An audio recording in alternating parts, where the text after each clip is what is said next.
अस्सलाम वालेकुम मेरी यूट्यूब फैमिली, कैसे हैं आप सब। हम सब ठीक हैं अल्हम्दुलिल्लाह। तो जी आज हम बात करेंगे इस्लाम में ख़वातीन के मुकाम पे। तो अगर आप मेरे चैनल पर नए हैं तो चैनल को सब्सक्राइब कर दें। तो चलिए शुरू करते हैं अपना आज का व्लॉग। तो आप एंड तक रहिएगा मेरे साथ।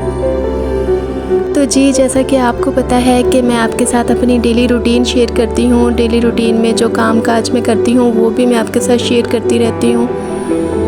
अपना खाना बनाने का तरीका या कुछ अपने खाने की टिप्स और ट्रिक भी आपको बताती रहती हूँ। और इसके साथ साथ हम इस्लामिक टॉपिक पे भी बात करते हैं। किसी न किसी इस्लामिक टॉपिक पे भी मैं बात करती हूँ आपके साथ। जितनी मुझे समझ है, जितना मैं जानती हूँ, मैं आपके साथ भी शेयर करती हूँ, क्योंकि मैं चाहती हूँ कि हम मुसलमान हैं तो जितना भी हो सकता है हम अपनी ज़िंदगी को इस्लाम के मुताबिक ही गुजारें। शायद मेरी कोई बात आपको अच्छी लगे और आप उस पर अमल कर लें तो आपका भी भला हो और मेरा भी फ़ायदा हो जाए।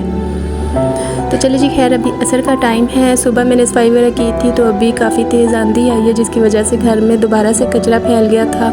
तो जी अभी मैंने दोबारा सारे घर की सफाई करने के बाद अभी मैं अपने कपड़े प्रेस कर रही हूँ और सफाई के भी कुछ क्लिप मैंने रिकॉर्ड किए थे, ये भी मैं आपके साथ शेयर करती हूँ। आप ये भी देखिए और साथ में हम बात कर लेते हैं जो हमारा आज का टॉपिक है उस पर। तो जी मैंने आपसे कहा था कि आज हम बात करेंगे इस्लाम में औरत की अहमियत और उसके मुकाम पर। इस्लाम जो कि हमारा दीन है और अल्हम्दुलिल्लाह एक मुकम्मल दीन है, जिसने माशरे के हर फ़र्द को एक ख़ास मुकाम और इज़्ज़त दी है। इसमें औरत को एक ख़ास मुकाम दिया गया है, जिसका मकसद औरत की इज़्ज़त करना, औरत की इज़्ज़त व तकरीम को यकीनी बनाना और उसे अहम समाजी किरदार फ़राहम करना है। इस मौजू में हम इस्लाम में औरत की अहमियत और उसके जो हकूक़ होते हैं इन पे बात करेंगे। इस्लाम ने औरत को बेहद इज़्ज़त दी है। ज़माना जाहिलियत में औरत को हकीर समझा जाता था, लेकिन इस्लाम ने सोच को बदल दिया है। हमारे प्यारे नबी हज़रत मोहम्मद सल्लल्लाहु अलैहि वसल्लम ने अपनी जो तालीमात के ज़रिए औरत को एक बावकार और एक मोहतरम मुकाम दिया है। जैसे माँ का मुकाम, इस्लाम में माँ का मुकाम बहुत बुलंद है। नबी करीम सल्लल्लाहु अलैहि वसल्लम ने फरमाया, माँ के कदमों के नीचे जन्नत है। इस हदीस में जो है औरत की अहमियत, माँ की खिदमत और एहतराम किस कदर अहम है ये वाज़िया हो रहा है। और इसके बाद आ जाता है बीवी का मुकाम। इसी तरह इस्लाम में बीवी को भी बहुत ख़ास मुकाम दिया गया है। हमारे प्यारे नबी हज़रत मोहम्मद सल्लल्लाहु अलैहि वसल्लम ने अपनी अज़वाजे मुतहरात के साथ मोहब्बत और एहतराम का बेहतरीन नमूना पेश किया। शौहर को हुक्म दिया गया कि वो अपनी बीवी के साथ मोहब्बत और रहमदिली से पेश आए। और अगर औरत बेटी के रूप में है तो बेटी का भी मुकाम है। इस्लाम ने बेटी की पैदाइश को रहमत करार दिया है, जबकि ज़माना जाहिलियत में लोग बेटियों को जो कि ज़िंदा ही दफन कर देते थे।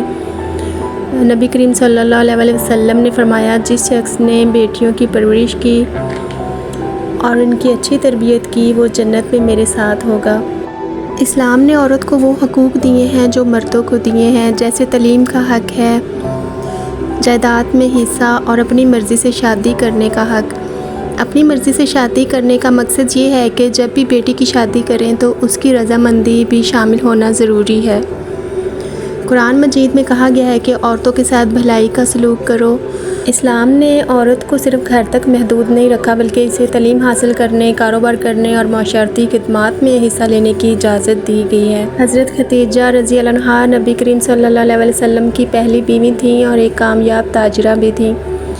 तो यहाँ पे मैं आपको बताती चलूँ कि रूम की सफाई मैंने कर ली थी और ज़ेन का फ़र्श मैंने धोना था, तो ये मेरी बेटी धोने लग गई। आपको तो पता है कि बच्चों को पानी वाले काम कितने पसंद होते हैं, तो इसी तरह मेरी बेटी को भी पानी वाले काम बहुत पसंद है, बड़े शौक़ से करती है। तो फिर मेरी बेटी ने पाइप पकड़ा और ज़ेन का फ़र्श धोना शुरू कर दिया। तो मैंने कहा चले कोई बात नहीं, आप अपना शौक़ पूरा कर लें। तो खैर जी, यहाँ पे मेरी बेटी तो ज़ेन का फ़र्श धो रही है। तो चलें हम अपने ही टॉपिक पे बात करते हैं। इस्लाम ने औरतों को मर्दों की तरह इबादत का हक़ दिया है। वो नमाज, रोज़ा, ज़कात जैसे फ़राइज़ अदा कर सकती है। अल्लाह ताला के यहाँ मर्द और औरत के दरमियान तक़वा की बुनियाद पर फ़र्क है, ना कि जिन्स की बुनियाद पर। इस्लाम में औरत को बहुत अहमियत और इज़्ज़त दी गई है। वो एक बेटी, माँ, बीवी, बहन और समाज की फ़ाल का रुकन है। इस्लाम ने औरत को हुकूक दिए हैं और उसे तहफ़्फ़ुज़ फ़राहम किया है। इस्लामी तालीमात के मुताबिक औरत का मुकाम बुलंद है और उसकी इज़्ज़त और एहतराम जो है हर मुसलमान की ज़िम्मेदारी है। इस्लाम जो है औरत को इज़्ज़त और हकूक़ देने वाला दीन है, लेकिन अफ़सोस इस बात का है कि हमारे माशरे में औरत को निचले दर्जे पर रखा जाता है। इस्लाम ने औरत को बुलंद मुकाम दिया है। इस्लाम ने औरत को एक माँ, बेटी, बहन, बीवी के रूप में इज़्ज़त दी है। औरत को ख़ानदान की रूह करार दिया गया है। वो बच्चों की तरबियत और ख़ानदानी निज़ाम की बिना पर है। कुरान में अल्लाह ताला का इरशाद है कि हमने तुम सबको एक नफ्स से पैदा किया। इससे ये वाज़ेह होता है कि औरत और मर्द दोनों की तख्लीक बराबर है और दोनों की अहमियत भी यकसां है और औरत को जायदाद में हिस्सा दिया गया है। कुरान में ज़िक्र है और मर्दों के लिए हिस्सा है जो वालिदैन और रिश्तेदार में से छोड़कर चले जाएं, और औरतों के लिए भी वो हिस्सा है। लेकिन हमारे माशरे में औरत को जायदाद का हकदार नहीं समझा जाता। औरत को जायदाद में हिस्सा देना ज़रूरी नहीं समझते, बल्कि मैंने तो ऐसे भी लोग देखे हैं जो कहते हैं हमने बेटी को जहेज़ दे दिया, अब जायदाद में हिस्सा कैसा। तो ये बहुत बड़ा गुनाह है कि औरत को जायदाद से महरूम रखा जाता है। अल्लाह ताला के नज़दीक औरत की हैसियत उसके नेक अमल पर मुनहसर है, ना कि उसकी जिन्स पे। और एक तालीम याफ्ता औरत मुआशरे की तरक्की में अहम किरदार अदा कर सकती है। मौजूदा दौर में भी औरतों को कई तरह के चैलेंजेस का सामना करना पड़ता है।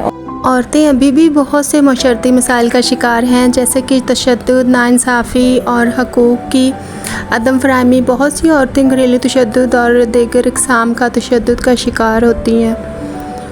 औरतों को मुख्तलिफ़ शोबों में तफरीक़ का सामना करना पड़ता है, ख़ास तौर पर काम की जगह पर। बहुत सी औरतों को कई जगह पर तालीम हासिल करने की इजाज़त नहीं दी जाती। कुछ औरतें ऐसी भी हैं जिन्हें अपनी मर्ज़ी से ज़िंदगी गुजारने की इजाज़त नहीं होती। अच्छा जी, हमारे टॉपिक पे तो बात चलती रहेगी, और अभी मैं आपको बता दूं कि अभी सफाई वगैरह करने के बाद हम फ्रेश हो गए थे और अभी मैं बनाने लगी हूँ खाना।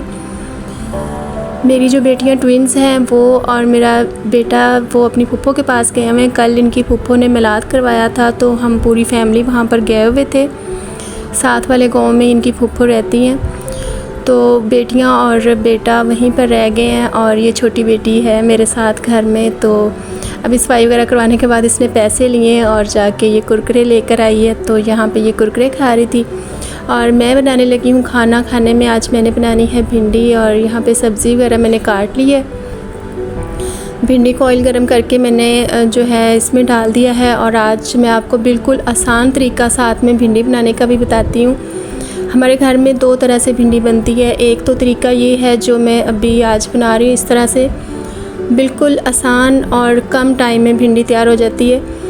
घी को गर्म करने के बाद मैंने इसमें भिंडी डाल दी है, तो अभी हल्की सी जब भिंडी फ्राई हो जाएगी, थोड़ी सी खस्ता होने लग जाएगी, तो उसके बाद फिर मैं इसमें प्याज डाल दूँगी। तो अभी भिंडी हल्की सी खस्ता हो गई है, तो इसी के अंदर ही मैं अभी प्याज डाल रही हूँ। तो एक हाथ से मैंने कैमरा पकड़ा हुआ था और एक हाथ से खाना बना रही थी, तो प्याज डालना ज़रा मुश्किल हो गए थे, तो कैमरा मैंने साइड पर लगाया क्योंकि अभी स्टैंड नहीं है मेरे पास। तो इस तरह ही बस मैं वीडियो बनाती हूँ, एक हाथ से कैमरा पकड़ा होता है और एक हाथ से काम कर रही होती है। तो चलिए खैर, यहाँ पर मैंने एक बड़े साइज़ का टमाटर काट के रखा था, वो मैं इसके बाद ऐड कर दूँगी हल्का सा प्याज फ्राई होने के बाद। और साथ में मेरे घर में पड़ी थी सुरख मिर्च, साबुत सुरख मिर्च पड़ी थी, तो वो बड़ी प्यारी लग रही थी, तो मैंने कहा कि चले मैं आज ये कुछ काट के डाल देती हूँ। साथ में सब्ज़ मिर्च भी हैं और सुरख मिर्च भी मैंने कुछ काट ली हैं और कुछ साबुत रख ली हैं, ये साबुत ही डालूँगी। और साथ में मैंने लहसुन छील के रखा है, देसी लहसुन है। और ये हम अक्सर जो है सब्ज़ियाँ, कुछ सब्ज़ियाँ ऐसी हैं हमारे घर में बनती हैं जिसमें हम साबुत ही लहसुन डाल देते हैं। तो आज जो है भिंडी में भी मैं साबुत ही लहसुन डालूँगी। तो यहाँ पे मैंने लहसुन वगैरह छील के रखा है। हल्का सा प्याज को फ्राई करने के बाद अभी मैं इसमें टमाटर और लहसुन डाल दिया है मैंने, और इसके बाद मैं स्पाइसेस डाल दूँगी और उसके बाद फिर मैं इसको दम लगा दूँगी। तो बस ये बिल्कुल आसान सा तरीका है। इसके बाद 5 मिनट तकरीबन दम लगाऊंगी तो ये भिंडी हमारी पक के तैयार हो जाएगी। और जैसा कि मैंने आपको बताया कि हमारे घर में 2 तरह से भिंडी बनती है, ये जो तरीका था बिल्कुल इजी था और कम टाइम में जो है भिंडी तैयार होती है और बहुत ही मज़े की भिंडी बनती है। आप लोग भी कभी ऐसे बना के देखिएगा। और जो दूसरा तरीका है वो भी मैं आपके साथ कभी शेयर करूँगी। नेक्स्ट टाइम जब भिंडी बनाऊँगी तो मैं दूसरा तरीका भी आपके साथ शेयर करूँगी कि मैं और कौन से तरीके से भिंडी बनाती हूँ। उस तरह भी भिंडी बहुत मज़े की बनती है और इस तरह भी बहुत मज़े की बनती है। तो यहाँ पे मैंने स्पाइसेस जितने डालने थे अपने हिसाब से मैंने डाल दिए। स्पाइसेस में मैंने सिर्फ हल्दी, दड़ा मिर्च और नमक डाला है। तो इसको मैं 5 से 7 मिनट के लिए दम लगा कर रखूँगी, तो ये भिंडी हमारी पक के तैयार हो जाएगी। तो आपने देखा कि कितना ईज़ी तरीका था भिंडी को बनाने का, बहुत कम टाइम में और इजी तरीके से हमारी भिंडी बन के तैयार हो गई है। तो अभी मैं भिंडी को दम लगाती हूँ, साथ ही में मैंने आटा गूंद लिया। जब तक भिंडी को दम लगाया था तो साथ ही मैंने ये देखें आटा गूंद लिया है। और दम खोलते हैं और दिखाती हूँ मैं आपको कि भिंडी हमारी जो है पक के तैयार हो गई है। तो जी ये देखें माशाल्लाह से भिंडी बन के तैयार हो गई है, लेकिन इसकी लुक जो है वो कैमरे में उस तरह से कैप्चर नहीं हो रही जिस तरह इसकी रियल लुक थी। बहुत माशाल्लाह से प्यारी लुक आ रही थी और खाने में भी बहुत मज़े की बनी थी। तो चलिए जी खैर अभी हम अपना टॉपिक कंप्लीट कर लेते हैं। तो मैंने आपके साथ इस्लाम में ख़वातीन का क्या मुकाम है वो सारा शेयर किया है। तो चलें अभी हम बात कर लेते हैं आजकल की ख़वातीन की, जो कि आजकल काफ़ी कामयाब भी हैं और काफ़ी मुकाम पे उन्होंने कामयाबी भी हासिल की है। और इसी तरह अगर देखा जाए तो औरतों ने कई शोबों में कामयाबियाँ हासिल की हैं। कई ममालिक में औरतें आला सियासी ओहदों पर फाइज हैं। औरतों ने साइंस और टेक्नोलॉजी के मैदान में भी कामयाबियाँ हासिल की हैं। आजकल अदालतें अदब और आर्ट में भी अहम किरदार अदा कर रही हैं। इसी तरह खेल के मैदानों में भी औरतों की शमूलियत का इजाफ़ा हो रहा है। और जहाँ तक मैंने सुना है कि औरतों की हिफाजत के लिए इक़दामात भी किए जा रहे हैं, जैसे हुकूमतों की तरफ से ऐसे क़वानीन बनाए जा रहे हैं जो औरतों के हकूक़ की हिफाजत करें। और मुख्तलिफ़ समाजी तंजीमें औरतों के हकूक़ के लिए काम कर रही हैं। तो जी ये तो हमने औरत के टॉपिक पे बात कर ली। और एक बात मैं आपको और यहाँ पे बता दूँ कि इस्लाम ने औरत की जान व माल की हिफाजत का भी वादा किया है। तो माशाल्लाह जी क्या बात है इस्लाम की कि इस्लाम ने औरत को इतनी इज़्ज़त दी है। तो जी यहाँ से हमें पता चलता है कि इस्लाम में औरत का कितना बड़ा मुकाम है। और आजकल की जो औरत है वो दीन और इस्लाम के दायरे में रहकर भी कामयाबियाँ हासिल कर सकती है, बड़ी से बड़ी कामयाबी भी हासिल कर सकती है। तो बस अल्लाह पाक सबको हिदायत दे और जो इस्लाम में औरत का मुकाम बनाया गया अल्लाह पाक सबको उस मुकाम को समझने की तौफीक दे। तो जी इस्लाम में औरत का क्या मुकाम है इस टॉपिक पे तो हमने बात कर ली है। और अभी खाना हमारा बन के तैयार हो गया है। तो यहाँ पे हमने फिर खाना खाया और खाना खाने के बाद मेरी आदत है कि मैं ऐसे सेन में चक्कर लगाती रहती हूँ। यहाँ पे कोई आसपास ऐसी जगह नहीं है जहाँ पे वॉक कर सके, तो मैं वॉक भी अपने सेन में करती हूँ।